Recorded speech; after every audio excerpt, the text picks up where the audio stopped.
osobą, którą możesz poprosić o wsparcie w sprawach związanych z grafikiem zajęć, jest Twój koordynator wydziałowy. Warto przywitać się z koordynatorem zaraz po przyjeździe.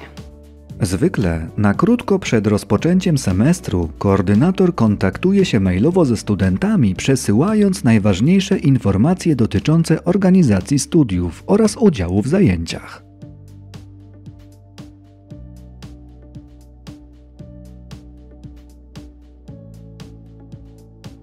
Większość swoich spraw związanych z przebiegiem i organizacją studiów będziesz mógł załatwić dzięki dostępowi do Uniwersyteckiego Systemu Obsługi Studentów, w skrócie USOS.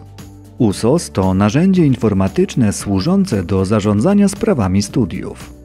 Dostęp do niego pozwoli Ci zaznajomić się z Twoim planem zajęć, sprawdzić swoje oceny oraz utworzyć konto w Microsoft Office 365, aby móc korzystać z narzędzia MS Teams w przypadku zajęć organizowanych zdalnie.